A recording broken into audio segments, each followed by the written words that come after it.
Hello, what's poppin'? We are on Twitch. We are live. But by the time you see this, we won't be. So just leave a like, comment, subscribe, turn on your post notification bells.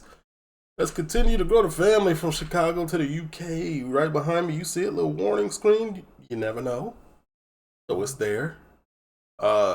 Twitch.com is where you can catch a live. Usernames at the bottom of the screen. And don't forget, we got Patreon where we post 5 to 10 times in a 7-day period.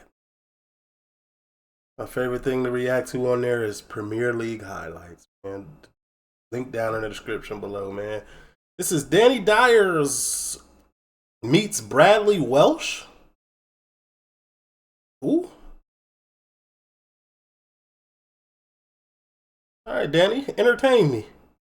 Pause. Copyright disclaimer. Under Section 107 of the Copyright Act 1976, allowance is made for fair use for purposes such as criticism, comment, news reporting, teaching, scholarship, and research. Fair use is a use permitted by copyright statute that might otherwise be infringing. Non-profit, educational or personal use tips the balance in favor of fair use. No copyright infringement intended. All rights belong to their respective owners. That's enough. Y'all get the point. What really happened right there is I hit that button on accident, but I gotta be smooth. Might edit it out. It's a Halloween music. He's been a football hooligan, a boxer with over 100 knockouts to his name, and had his own security company which ran the door of over 200 clubs in Edinburgh. At just 17, he was Britain's youngest criminal mastermind, a teenage godfather who ran the streets of the Scottish capital. The original baby-faced assassin. I was always a front liner. I'm a born leader. I'm meeting Bradley Welsh, a man who before he was barely out of his teens was feared in the ring, on the terraces, and on the streets. And whose young life of crime and violence ultimately led him to jail.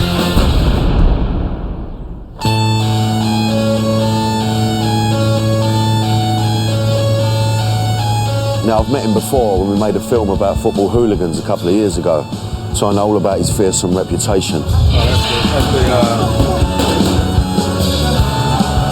Last time it was all about being a hooligan. Fucking get up there. I was 14 and I'd been arrested up in Dundee, arrested at Ibrox. I'd been like 7 arrests. I was only 14 for violence at football. But that was just a small part of his complex character. Of all the blokes I met doing the football factories, he was the one that stuck in my mind. He's 38 years old and runs a gym in a tough part of the city. Jab. He's one of Edinburgh's faces, thanks to his notorious past. Grandfather. That's kind of tough. That's a force of nature. I mean, he's one of these guys that you'll maybe meet 2 or 3 of them in a lifetime. Scary, man. Just scary. Good to see you, Brad. It's been a while, mate. Oh, cheers. It must take something special to be a big player in the criminal underworld before you're old enough to buy a drink. So I've come back to get the rest of it. I ain't even gonna lie, that is an immense amount of clout. To have that type of motion that they talking about, they say, hey, bro had a lot of motion at like 16, 14, 15. You gotta be power tripping at that age. Like, dude, that with all that responsibility, with all that motion comes a great deal of responsibility. You feel me? My bad. So obviously, look, it's going to be nice to spend a bit of time with you properly, you know. Come up here and we'll show a bit of Edinburgh. It's a beautiful city, as you can see. Yeah. And maybe take in a wee bit of the sort of part of the cities that people don't see, yeah? Yeah. And the underbelly a wee bit, yeah? Yeah. Have a look here. Already I'm remembering that Bradley's brain works at 100 miles an hour and he wants to cram in as much as possible. He's eager to tell me everything about the city, but will he be as keen to talk about himself? He's going to give me a tour of Edinburgh, but what I really want is a tour of inside Bradley's head. Now, I just don't know how far he's going to let go. I just get a sense that he's holding back a little bit. You know, which doesn't surprise me, really. I get the feeling that Bradley isn't proud of his criminal past, and now that he's a reformed character, he doesn't want to be seen bragging about his exploits. So what, if anything, am I going to find out? In 1970, Bradley Welsh was born to working class parents in a deprived Must they put the music in the background? area to the southwest of Edinburgh. He's taken me back there to see the place where he grew up.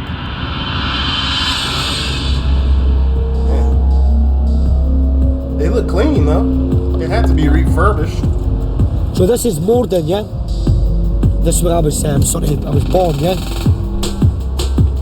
This is still, you know, quite a bad area for drugs and stuff like that. They're very cheap accommodation. And I was born on the 8th floor there, yeah? Oh, so that was your... Oh, you was born in the apartment? Y'all couldn't even get to the spittle. It was your building, was it? Yeah. That's tough. After Bradley's father was thrown out by his mum, she brought up Bradley and his elder brother. It was her fighting spirit that would inspire him all his life. My family were everything to me. And again, Yeah, I you're said close to your family, aren't you? I'm really close to my mum and my brother and stuff, yeah, my nephews. We're really close to that family. That's what's got me through all the adverse points in my life, yeah? It's having that closeness of family. She took him to boxing when he was 7. Boxing ran in her blood. Her grandfather was a prize. You know, I plan to put my daughter in jiu-jitsu so she can learn the defense and discipline first. But by the time she hit like 8, oh yeah, we in boxing. Now you know the defensive moves and you know, okay, like I know how to control my temper. I'm not going to let nobody get me out my element, out my body. But if we got to go there, I'm finna mink, then put you in some type of hold. That's the plan.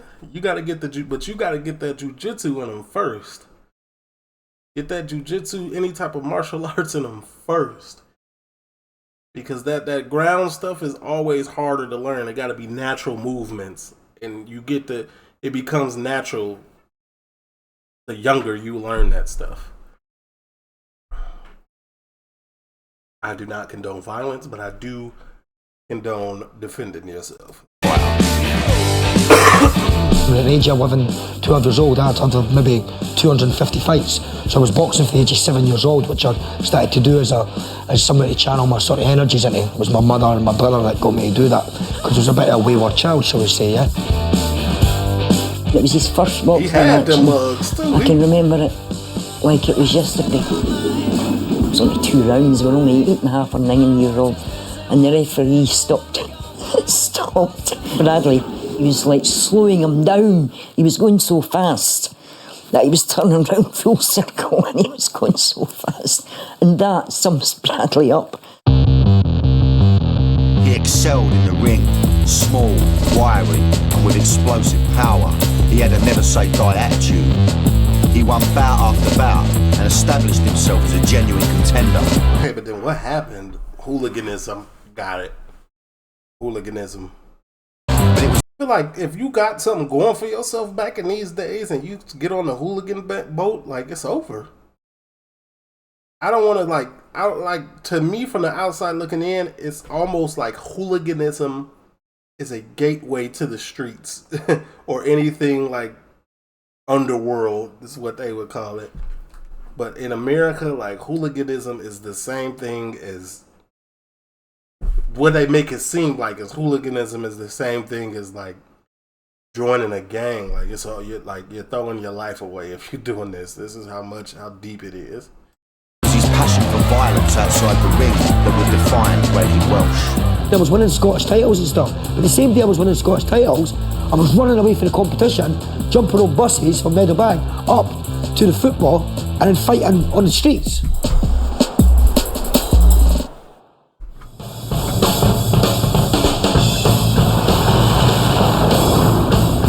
I'm up in Edinburgh with Bradley. Bro, when the producers was making this show, what did they think music was absolutely needed and at this decibel every time? Welsh, a football hooligan leader at 12, a champion boxer by 15, and a gangster before he could vote. Back in the day, the very mention of his name struck fear into people.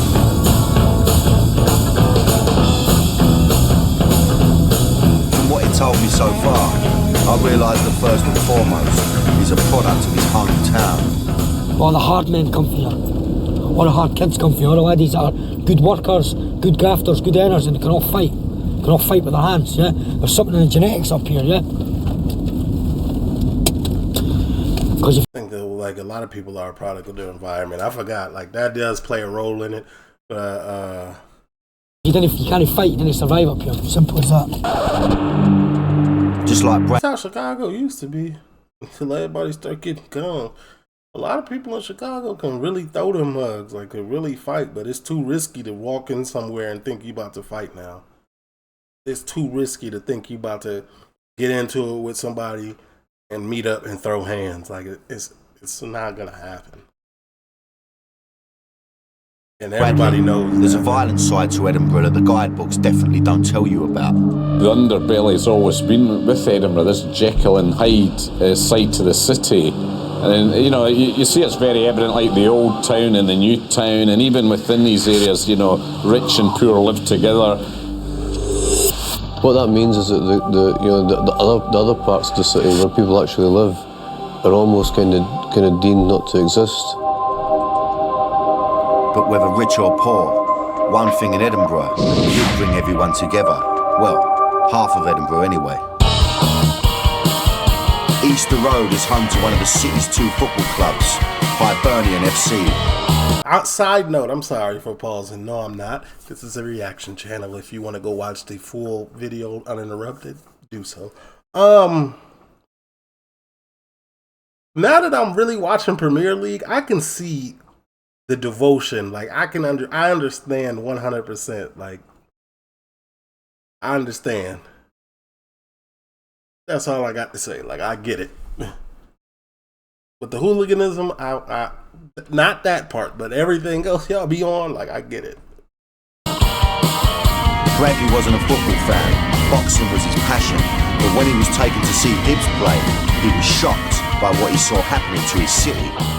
Now, every time that you came Easter Road, yeah, Rangers and Celtic predominantly, because they were the big force in Scotland, would go to every city in Scotland and he would piss all over the streets. And he would take over me.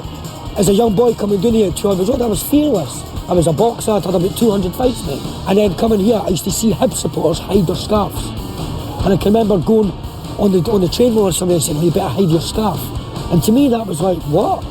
You know, because this is my city, this is the castle that I live with. Yeah, I'm calling on cap. Ain't no way I'm finna tuck my tail in my own city. I'm holding it down, gangster. That's what he really felt like. Says, you know, this is where we're fit. I was never brought up to hide anything. It was 1982. Football hooliganism in Scotland was rife.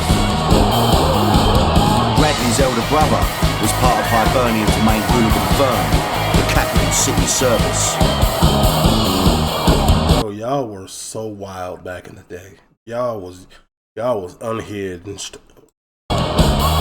What the Hibs casuals became notorious for was how tightly knit they were and how closely bonded. And I suppose for any criminal organisation, because that's what they basically were. I mean, they were breaking the law all the time, like the mafia, you know, how tightly bonded they are. And that was what's quite unique about Hibs. Determined to play his part in defending his city from the invaded Bulls, Bradley and his friends formed their own infamous... Can y'all hear it? Brendy, can you hear it? Like, can you hear it, Cub? Or are you having as much trouble as me? Probably not, I don't know. Group, the Blackley's baby crew. I'm a born leader. That's what I've always done. I've never listened to other people. I've always took things, maybe partly because of my confidence. So I started to form my own wee mob, and how I done that was I collated them together, got membership cards, and started to organise them along a battalion line, yeah? And there was literally a couple hundred boys at that time. And by no means was I like just the main guy. That was the beauty about this Hibs thing. I was 56. His head is misconstrued. Like, I get it. He's telling his old stories, but I was a born leader. Maybe. But to actually believe that and then go to jail, throw away his life. I mean, hey, all right. Maybe I'm just being a little too, like, examine-y, but I don't, that statement is kind of wild to me. I'm a born leader. You followed in somebody. You was being a follower. You ain't even like football. 60 main guys. That's what our strength was. We made Easter Road a fortress. This was finding the Now, fighters. away firms coming to Hibs would have to run the gauntlet of one of Scotland's best young boxers and his hooligan crew. He got hands though. I'm not. This would be our main focal point, for people to congregate. This is the entrance coming into the Hibs away end, yeah? And in the 80s, back when the old Bill police didn't have a clue, yeah? We'd get away with murder here, as you can imagine. Many, many instances here, hundreds, too many to remember. When I woke up somewhere like this, it's like a nostalgic trip, yeah? Yeah, even though it has been 15 to 20 years, yeah? Early 2000. Hello. I'm standing on the Bridge of Doom. What Bridge of Doom? It's just because nobody ever made it over here, eh? Nobody. And all the years we went to football, nobody ever made it over here. Everybody tried, nobody ever made it over here. People made it over that way. Y'all was throwing people off this? Despite saying he's not proud of his hooligan past, I get the feeling that Bradley feels a certain nostalgia for his days running the firm and defending his manor and the Hibs fans. But when it was all kicking off back in the 80s, one person he most certainly didn't want to know about what was going on was his mum. Incredibly, he managed to keep his hooligan life a secret from her and his stepdad. How? Like any teenager, he got into trouble with them, but they had no idea what he was really up to. Any, hint of trouble or even, school reports, whatever, or just acting up, he was kept in. He was stopped for going to his training, and the usual things that parents would Kept him in the pub till 5 o'clock on a We kept Saturday. him when we were both working. So he couldn't go to the football. But when England came to Scotland So he was a disciplined child. Where was the disconnect? for an international match, Bradley snuck out and went to the game without his mum knowing. Product of his environment. And what happened made him front page news. You gotta fight for your right to party. There's a picture, and it's got England at the bottom, Scotland at the top, and it's got a no man's land. You can imagine how much editing I'm gonna have to do, or how much editing is gonna be done because of this video, because of the music. And I'm standing in no man's land with a big stick, and there's a policeman grabbing me like this. Scotland v England was a major battle, and he was a boy in a man's world who could more than hold his own. At the age of 45, I wasn't a great fighter. I was 8.5 stone. 15-stone man's going to beat me. You know what I mean? But I could punch and I could knock people out. So I was always going to football and chinning people. There's a few times I've seen big guys be like, who are you? And before you'd even got their hands out of the pocket, they were on the deck, And he was a young boy at the time, He may have Yeah, that's why I don't really underestimate nobody. I don't care what size you is, as long as you grown. If you throw him, hey, been at the centre of an international hooliganism, don't doubt you. but he still had to be home for his team. I got on the train at half time, got back to Edinburgh, clearly the game was just finishing, and I've walked into my mum and stepdad's pub as if I've just been up to them, thinking I've beat them. That morning, Sunday, they worked they owned a pub, so I'd be in the pub till late night, 12 o'clock. Sunday Mail papers came round, and on the papers, what's on the front page? Me standing on the front page, like that, hooligans and stuff like that. I had to cut the paper, take the photos of it, and then leave the papers in the pub, so my mum wouldn't know. But as Bradley explained to me, So she'd never seen that issue or something? being a hooligan was not just about fighting. You had to look the part too. The Bobber Boy skinhead image of the 60s and 70s was old hat. Bradley and his pals needed to get hold of designer clothing, which was the new uniform of the hooligan. But the kind of labels you had to be seen in didn't come cheap. I'm not gonna lie, that was hard. I wasn't expecting to see that. But the kind of labels you had to be seen. This is tough. This is kind of tough. This is Fila. Who is this? Who is they partnered with? What is BJ? Pause. It's tough. Seen it didn't come cheap. And obviously fashion was a huge thing for a lot of the protagonists that were involved at the time. And being a young kid, you couldn't often afford these things, especially coming from the kind of broken home that I did and stuff. My mum provided everything for us. She was unaware about having the need to have a £100 Armani jumper. So we'd mob and we'd rob, mobbing and a robbing does pretty much what it says on the tin. They started doing organised smash and grabs. So you had Jenner's department store in Edinburgh, and it was probably the, you know, it had sold a lot of sort of nice gear at the time that they would have jumpers at £90, but you couldn't afford them. So how do you get them? You go to steal them.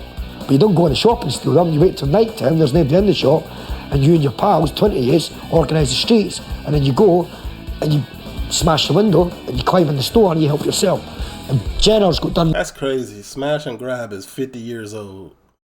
Maybe about 20 times in about a year. Dressed up to the nines, the Hyvies crew began to travel Scotland. They were young, cocky and fearless. It was excitement, it was enjoyment. You're going away with your pals, walking through the centre of Glasgow, singing to the Addams Family. Do you remember the Addams Family? Singing the Addams Family, the Hyvies Family, da-da-da-da, ooh, ooh, da-da. And 10,000 shoppers are going, who are these people coming into our sacred city? It was clear that running the crew was no longer just about football. Thanks to his firm, he was making money by selling expensive designer clothing on the black market. But the profits from their mobbing and a robbing were relatively small time. Bradley was aware of the fear that the Hyvies crew had instilled in Edinburgh.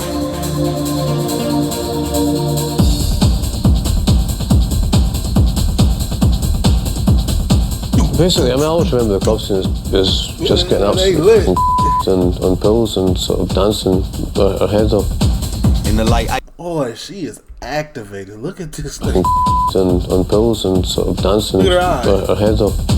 In the late 80s, house music completely revolutionised the Edinburgh club scene. There was only maybe a nucleus of 800 people in Edinburgh that actually knew about the dance scene. Everybody else was going to your Buster Browns and that and dancing with their handbags with big high heel shaggy shoes on, yeah? The old cliche about if you remember the 90s, you weren't there kind of thing. You know? So I think it was a wee bit like that, like the late 80s, early 90s was a bit like that in Edinburgh as elsewhere.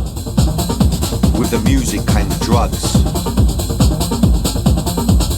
Soon, everyone was loved up on ease. Not gonna lie, man. Before I moved, we used to go to when the club was done, there was always an after party. It's Friday, Saturday, Sunday. You could always find something that was gonna stay open till 3 p.m. the next day. When the whole ecstasy thing hit, people who wouldn't speak to each other started speaking to each other. It's a cliche, but it was all over the country. That was the way. And people who used to like fight each other would be happy to stand in the same club. But Bradley wasn't there for the music or the drugs. He was there for the money. I know about as much about his music as I do as I've got in that little pinky. I was not interested in music. I was interested in the money aspect of it.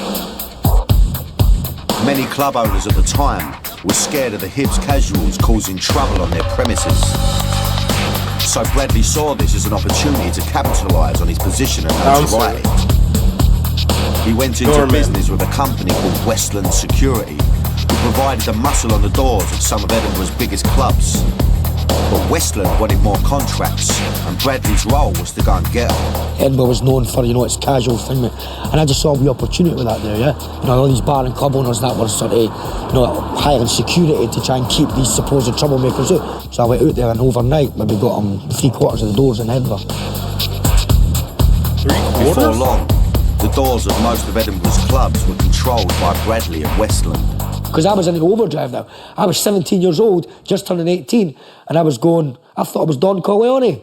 I thought that this is it, I can do whatever I want. I was fearless, I was being predacious with people, overpowering people, and it was... I told you at the age he was with all that emotion, he was probably power tripping, I knew it.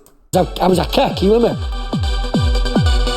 Bradley hadn't just been running the doors, he also had a vested interest in the success of certain venues. He was putting on his own nights at some of the clubs, coining it in. He wanted his nights to do well and competing nights to foul, and he was in a position to make it happen. So if this place was going to come up in competition, my objective was to fuck the place, was to annihilate it and get closed down. This is 1988, yeah? And there's 3 clubs in competition. Then if there are 2 clubs or 3 clubs and all there, then you've got all the players. So running the door, being on the door anyway at 17, did anyone try and take the piss, do you know what I mean? Because they just thought you was fucking... Of course they did. Do you know what I mean? Yeah. It was like, out the way, son. Yeah. Yeah. It was like, out the way, son. Yeah. He'd ended up running the doors of hundreds of clubs across the city. I find it astonishing that at the age of 17, he was a major kingpin in it. I do too, low-key. That is insane. Was there just nobody else around? Like, he was the first person to think of all of this? It damn near sound like cap, but I know somebody in the comments gonna tell me it is not. It was shady underworld. Brad did have a reputation in and around town.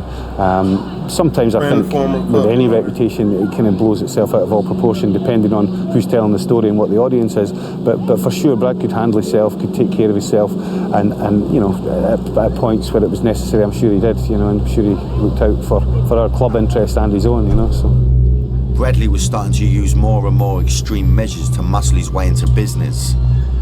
He was even rumoured to be using guns.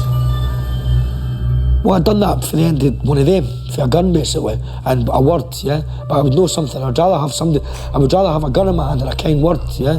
So, and it was wrong what I'd done, but I just basically... Say it again. I would rather have a gun in my hand than a kind word, yeah? So, agreed. And it was wrong what I'd done, but I just basically took the competition of the game, yeah? I was more psychological than I was ever with violence, because, you know, the fear of something is always worse than the actual event itself, yeah? And what I'd done was I was very good at climbing inside people's heads and taking control of them and making them do what I wanted them to do. In the space of 10 years, he'd gone from boxer to football casual to club godfather. But being such a prominent figure in the city, it wasn't long before the old Bill started to take an interest in Bradley's clubland activities. They suspected Bradley had been using firearms to back up his threats. In response, they mounted a massive police operation to take down the teenage godfather. Where the police tried to put together 6 months surveillance, and my house was bugged, they were bugging my telephone calls. The police were closing in on Scotland's youngest gangster, and another chapter in his whirlwind life was about to begin. Prison. The police, in their infinite wisdom, and correctly so, decided to take me up and drop me right into prison. Sorry, jump, pal, jump. More music. The border to Scotland's capital to meet Bradley Welsh.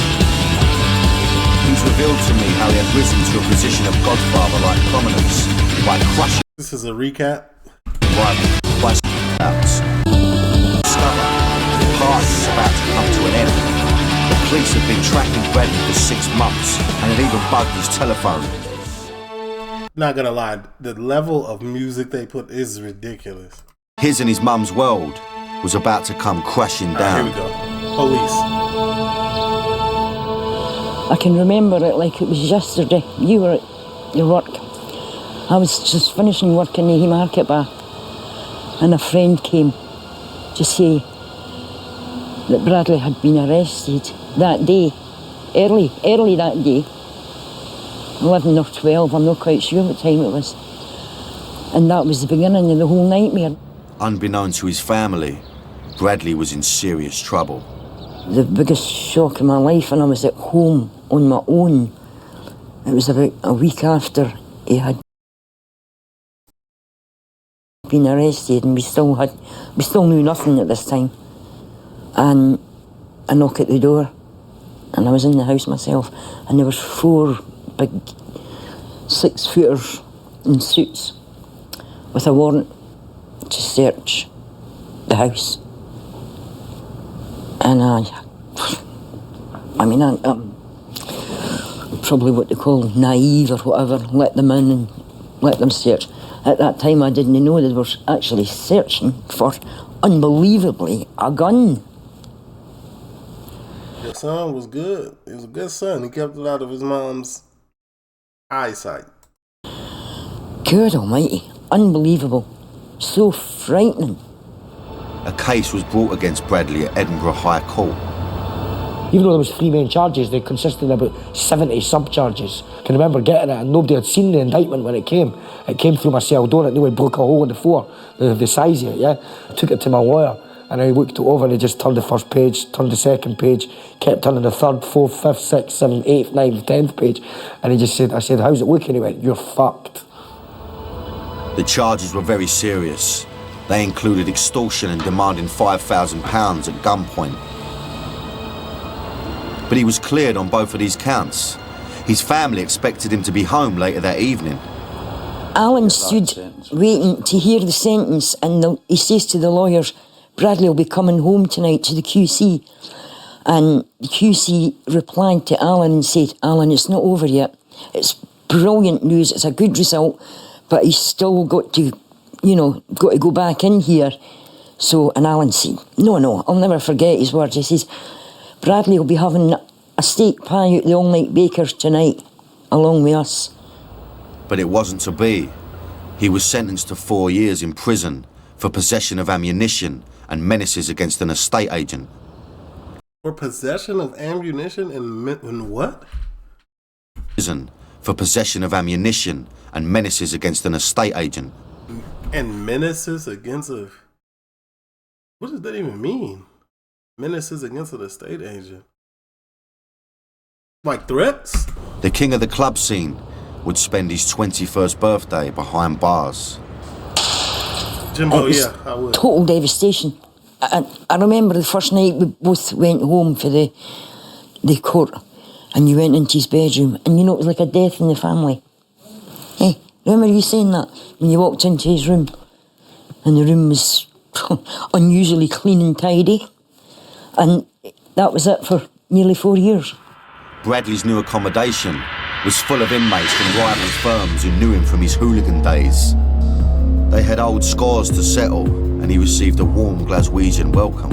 And as I get there, I remember walking over the yard. You had to go to the Edinburgh side, and the next minute it was about 200 Glaswegians hanging out their window, shaking their bars and stuff, banging and thinking, Brad Welsh, you're getting it in the morning, we'll see you, you're getting stabbed, you're getting this. And again, it just seems that all my life, my name and the reputation that's been following me about. The threats weren't empty.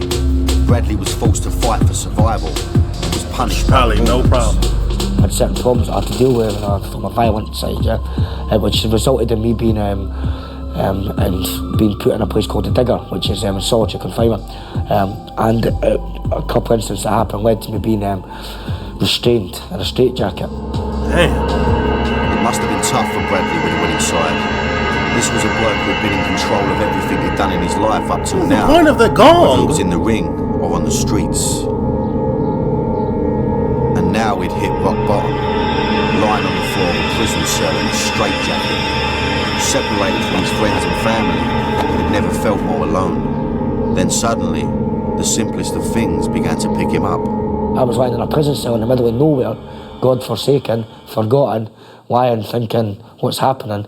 In a straitjacket, can't move, and this sack of mail came into the cell because I had to deliver it to me, and they opened it up and it all fell on the floor. Within Bradley's mail was a series of postcards from Hibs casuals sent to him whilst on a day out in London to meet the infamous Millwall. My brother and all his friends and stuff, and all my ex-friends were there as well. They took about 200 boys down to Millwall, it's well documented, and Millwall at that time were perceived as the number one, numero uno, of the football hooligan element. And the young Hibs mob, vibrant and boisterous as they were, went down and caned them, shall we call it. As the lads travelled the length of the country, they'd sent postcards from every place they'd stopped along the way. And here I am lying on the floor, trying to turn the postcards over to read them. I had tears streaming down my eyes. The emotion that I felt at that time was unbelievable. It was overwhelming, to tell you the truth. It sort of made me think and reflect that, if I had just stayed on that path and just been a normal football hooligan, then things would have been okay. But here I was looking at maybe potentially 15 years in prison. Great fighters always get back up. Bradley was about to do the same. We used to say, you're knocked down, you'll never be knocked out, you'll come up again. Because you've got to, stand up and just get on. And so it was to be Bradley's first passion, boxing, that would get him back on his feet.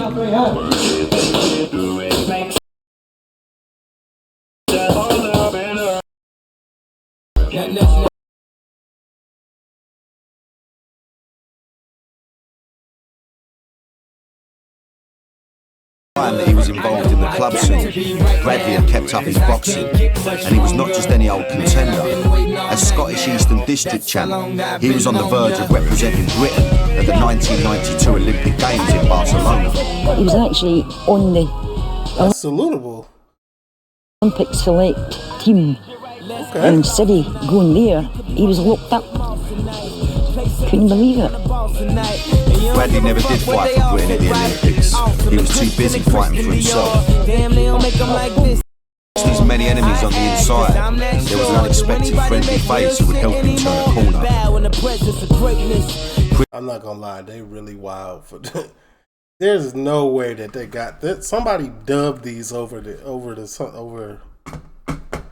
video. Prison warden Ian Duff at a boxing level and knew Bradley. After a short discussion, he made it perfectly clear that he really wanted to progress as soon as he could, and indeed he was wondering if there was any possibility of training and what training he could do when he was here.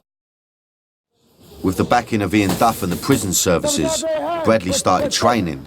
Boxing was about to change Bradley's life again. I think it was his first experience of prison, and indeed it was a great shock to him, especially when he was so young and had so much to look forward to, and indeed a very talented boxer. So therefore, I think he felt that his career was over completely, and I think he was able to prove to him that that wasn't necessarily the case. Yeah, not boxing. Boxing, you could take as long as you did the work as a youngin'.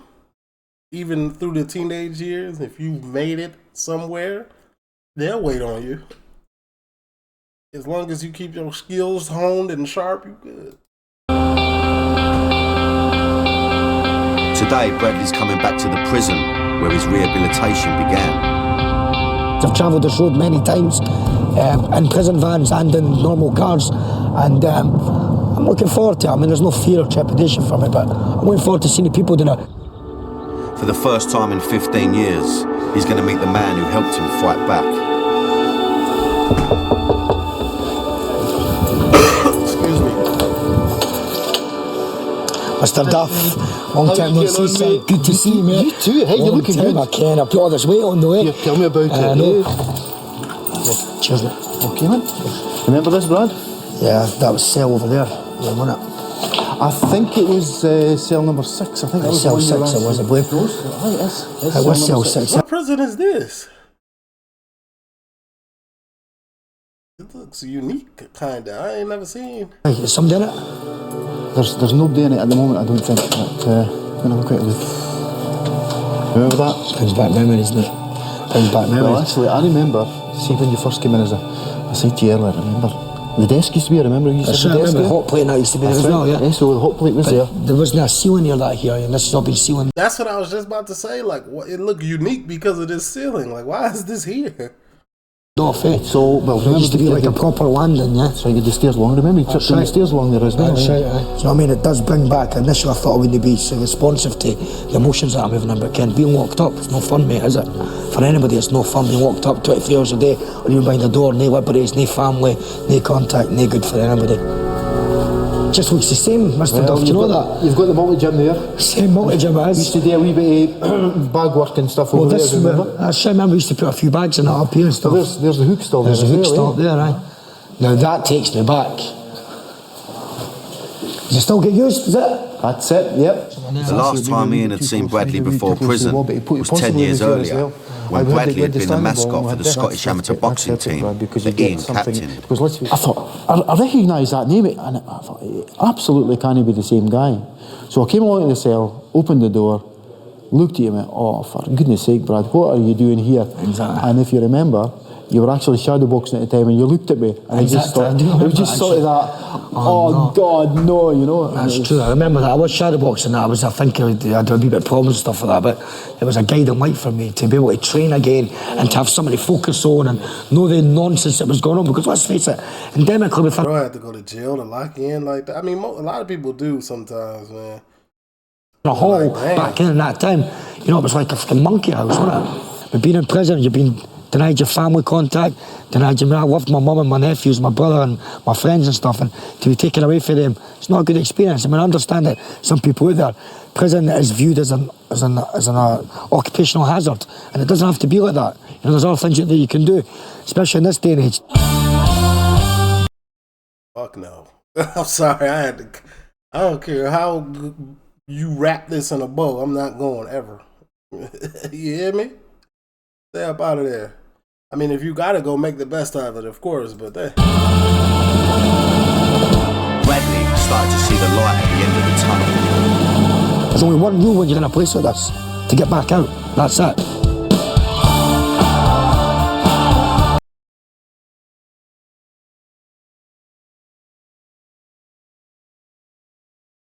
Moved to an open prison and allowed out on a day release to fight in the Scottish Western District Championships. So on the Monday, the prison, they took me on a prison bus, up to a competition in Glasgow. And I boxed in the Western District. I knocked the guy out in the first round. Bradley was back. Nice. But then I get a phone call to the prison on the Sunday saying, could I box for Scotland against Italy? Despite still being kept at Her Majesty's pleasure, Still have motion inside there. he was about to represent his country. So again, I'm put in a prison van, taken up. I'm gonna keep it 100 with you. Like, I'm representing the whole country. Can I get some type of, you know what I'm saying? Can I get out a little bit early? Taken up to Glasgow, I beat the guy as well. I beat the Italian champion on the Tuesday. 3 days later, he was back for the Western District final. And the Friday again, same routine again, back up in the prison van, went out on the Friday, and I won the Western District Championships. That's insane. Imagine you sitting there and your opponent pull up in a prison van and shackles on, and you like, hold on, wait a minute now. I didn't sign up for that. Like, that's a different type of intimidation tactic, I feel. Which I believe I'm the only person that won the East and Western District Championship. But in 1 week, I boxed for Scotland, beat the Italian champion, knocked the guy out on the Monday, beat the Italian champion on the Tuesday, and then won the Western Districts on the Friday. When Bradley was released from prison, he went from strength to strength. Some 12 weeks later, after being released, I fought in the semi-finals of the British and beat the last year's British champion. Then, some 2 weeks later, I was away to Italy to box against Italy, then away to Turkey to the championships, and away to Canada. So things were sort of a wee whirlwind. Bradley was at the top of the amateur game and decided that now was the time to put his troubled past behind him, leave Edinburgh and become a pro. He travelled to Miami to meet legendary... He came to the Yams? That's what they call Miami. I just found that out. I was like, okay, whatever. Boxing trainer Angelo Dundee, the man behind some of the world's greatest boxers, including Muhammad Ali. There was a Cuban guy at the same time as me in it, and he was in the ring shadow boxing. And the Cuban guy had literally just swam from Cuba to come to Miami. And there was a delegate from Miami there with him, the Cuban delegate there, and they brought him to the gym because he was an ex-Cuban boxer. Cuban to Miami swimming? Are you insane? That's cap. I don't believe it. No, you know what? I do believe it. That is crazy, though. Oh, that's an ocean. There's sharks in there. And Angelo Dundee's sitting, and I'm wrapping my hands one day with my pal Kenny, and Angelo Dundee's sitting at the ringside watching the guy shadow boxing and doing a bit bag, and Angelo Dundee runs over and goes, yeah, this kid's got it. We can make a lot of money from him. And to me, that's what I've said about boxing. The people that run this game and perpetrate it, it's for money. Not the amateurs. Amateurs is great, but the professional game is to make money. This guy's just fucking swam from Miami, and he's sitting going, we can make a lot of money for this kid. So anyway, I found the great Angelo Dundee. He didn't match up to be the man that I thought he would be anyway. Dundee's attitude illustrated to Bradley that pro boxing was run by shady characters. Still to this day. Who were only in it for the money. An attitude that reminded him of the gangster past he was trying to escape. Disillusioned by Dundee's approach, he headed north to New York City, where he made a big impression on two locals. So we were doing road work, and at night time we used to go over to Central Park. We lived right in Harlem, and we were in there doing road work. So Kenny's down there with the stopwatch stuff. I'm just lumbering up to doing a series of sprints, and we trained in Gleason's gym in New York. And next one I hear is, give me your fucking money, man, give me your money. And I was like, what's that? Next one, it's two guys appeared from the bush with a big blade, big knife and stuff, and all one's at the side. Going, give me your fucking money, man, I'm going to cut you. And I'm like lumbering up and stuff and going, guys, come on, you're picking on the wrong guy here. And they're like, give me your fucking money, man. I'm obviously a drug addict. I was like, mate, I says, here, I've got money here. Bash, bash. Sparkled 2 of them. Kenny's came running doing chasing. Not Sparkle, 2 of them. I ain't never heard nobody say that. That's a hot. I'm finna use that. Sparkled them. That's crazy. Go back. Say it again. Let me hear it. Mate, I says, here, I've got money here. Bash, bash. Sparkled 2 of them. Kenny's came. That's hard. But doing chasing the other one. Then eventually called the guy back. Went, mate, come and get your 2 minutes. Of course, they're getting up like drunk men, falling about. I mean, it's no big feet knocking at 2 junkies, is it? But it was quite funny. Next stop was LA, where he turned pro. He had 10 fights with 9 wins, 7 knockouts and 1 defeat. It was the end of Bradley's pro career. He was disgusted by the greed and exploitation within the sport. I was pissed off with it. I would not care. I'm going to go get my money. You know, it's down to you as an individual, and all power to anybody that makes it, because it's really the managers and promoters. They do very little to subsidise you financially, or you know, travel-wise, emotionally as well. So it's a lot of strain on a young fighter. It's not a game to be on. You better stick to football, yeah. But he couldn't completely give up on the sport that helped save him. Bradley Welsh crammed more into his first 25 years than most people would in a lifetime. From boxer to hooligan, to gangster, to convict, and back again. Throughout everything he'd done, there was one person he tried to protect, his mum. When she became ill, Bradley re-evaluated his priorities. When my mum got quite sick, yeah, she got quite ill, so it was, you know, she had spondylitis in her lower spine, so she needed quite a bit of care and stuff, and I've been her carer since then. And so the years, they sort of just roll into each year, don't they? And I was happy. I mean, I was happy, but I wasn't doing anything. I was living in denial of myself because I was hiding from myself. I didn't want to go out and do anything. I could have went out and done clubs, or I could have done a promotion or anything. I got offered jobs for advertising agencies and stuff like that. I didn't want to do it. I was happy living in my wee cocoon, reading books and studying things, and just happy and looking after my mum. And then what happens? My mum got she got cancer, yeah, which was quite a big blow for us. And that's been a few years now, and she's undergoing to recover a big time. Yeah, she had a 6-month clear and stuff like that. But that was a big shock. My mum was the closest person in the world to me. Although he's left his criminal career behind, it wasn't until she saw my programme about his hooligan past that she started to fully understand the extent of her son's colourful history. I mean, I was totally amazed watching that and listening to Bradley. You know, where the hell were we when all this was? We were working. But believe me, they had it well, and he's, you know, and he knows that. Now it's Bradley's devotion to his family that has helped him leave his past behind. So suffice it to say, yes, I'm a little mummy's boy, yeah. Bro, mom and stepdad was in the dark forever. And I always will be, yeah. Always will be. I'm a family guy, that's what I'm about. It's for family. What else? All the money in the world, all the big cars, all the houses, all for what? You can't buy what's inside here, or what you have with your people. Bradley's transformation doesn't end with caring for his mum. Today, he's a respected figure in the community. Disillusioned with the world of professional boxing, he opened a gym in the tough part of Edinburgh, offering facilities and his knowledge to local kids on a strictly amateur basis. How did this gym come about then? Well, just obviously having a boxing background myself, yeah, I had 30 years experience in boxing, and I just thought, you know, the boxing gym university has always been somewhere that people sort of, you know, gather and congregate. And I've just seen my lifetime experience after coming through that criminal stuff. You know, if you train, yeah, you're in touch with yourself, yeah, it's physically, you know, your mind focuses, yeah. I just think it's a great way to touch people. I've been here for 2 and a bit years now, and we do like 300 people through the door every week, yeah.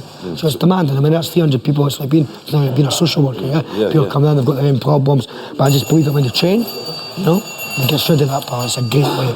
Physical activity is the best. Any sport. Yeah, man. Sports and the gym and working out in general, it's good for the mind.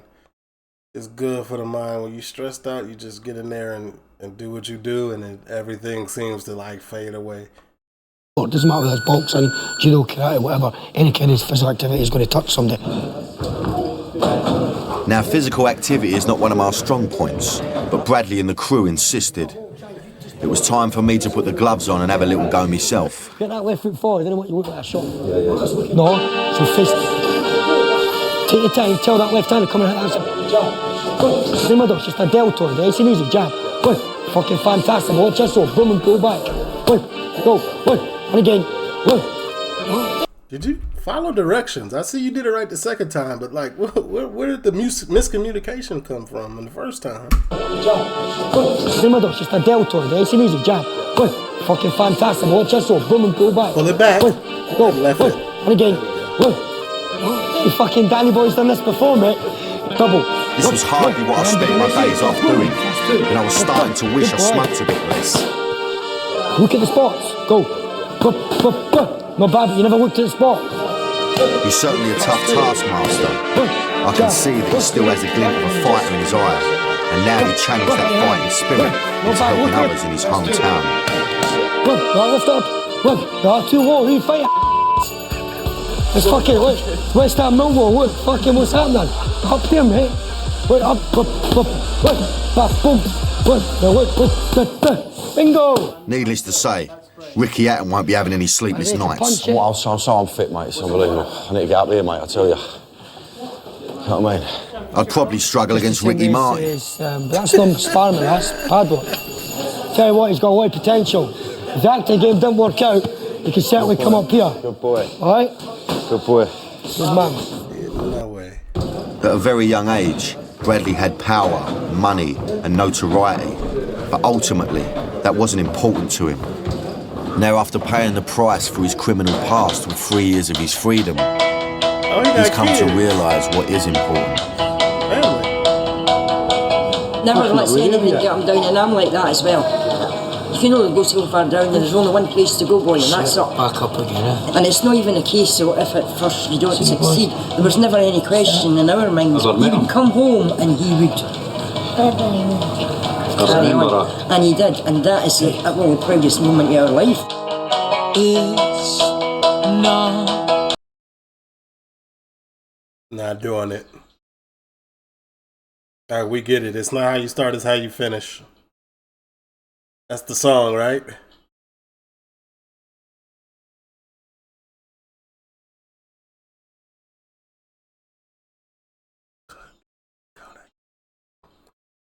Criminals seek to gain financially.